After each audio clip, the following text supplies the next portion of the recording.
Hi, I'm Shannon Baker, and today I spent some time at Hope is Alive, a home for men recovering from addiction. They're working to change lives. Let's take a look. My name is Dylan Clem, and I am the program manager for Hope is Alive of the home in Greenville. So our mission, the mission of Hope is Alive, is to radically change the lives of drug addicts, alcoholics, and those who love them. And so with that, what we do is my goal is to get men in here that struggle with alcoholism and addiction and to get them to realize that their life has value. They get out of shame and guilt. It's important to me because I was a heroin addict for over 10 years. Did not think that my life had any value. And then whenever I came into this program, I was able to see that I had something to offer, that I could be more than I ever thought possible. My job as the program manager is I live in the home with the residents, and what I do is I take them through the entire program. We ask for a minimum of a year, but most residents complete the program in 18 months to 2 years. And I hold them accountable on certain things. I give them feedback on certain things. If a resident is struggling, I can say, hey, I've been there and this is what I did. Maybe do this differently. We focus on more than just addiction. We focus on things like process addictions. Process addictions consist of gambling, pornography, overeating, undereating, codependency. That's another thing that we do. We really dive deeply into codependency. So the curriculum consists of, it's 3 phases. The first phase, we require the men to do things like get a sponsor in AA. They have to work the steps 1 through 7. They have to go to 30 meetings in 30 days. They have to read the Hope is Alive book, which was written by Lance Lang. They have to set goals. In phase 2, as they transition into phase 2, they work on CODA.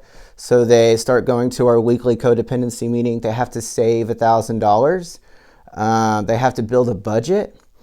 That's things that they do in phase 2. And in phase 3, we really just dial the program down a little bit, and we set them up for success when leaving the home. When coming into the program, the residents have to pay $750 up front. So that covers the first month's rent plus a $250 deposit. We express to the resident that they have to be here for a minimum of a year. In order to enter the home, the resident has to pass a drug test. So a lot of our residents come from a detox or a rehab facility. We will not let anybody into the home unless they can pass a drug test, and that's to protect the integrity of the home.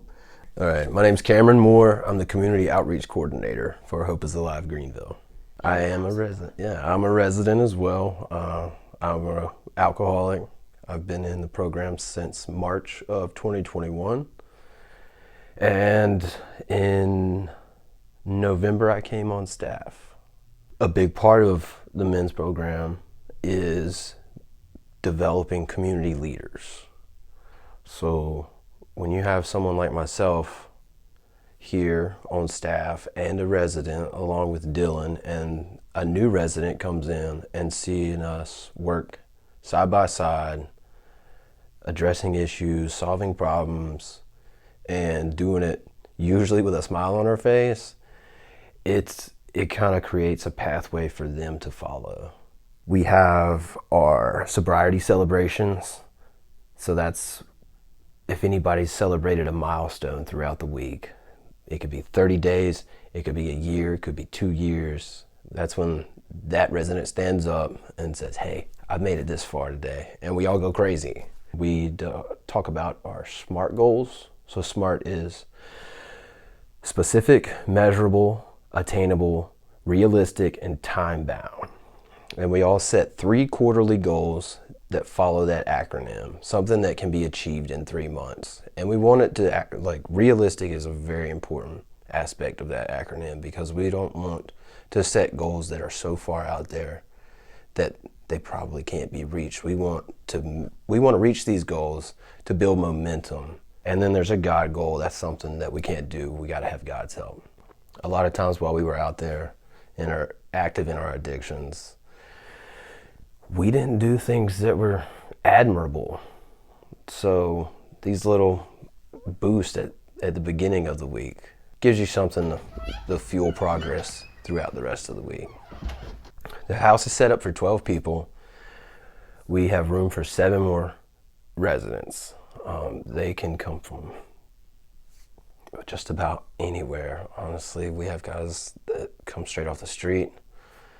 They get sponsored by a church so they can have the deposit. We get guys coming straight out of prison. We get all walks of life. Guys that have families, houses, successful businesses, to the homeless. You know, anybody is welcome in the program. The key is willingness. You have to accept that you're going to be here for a while, and you have to be willing to follow the process.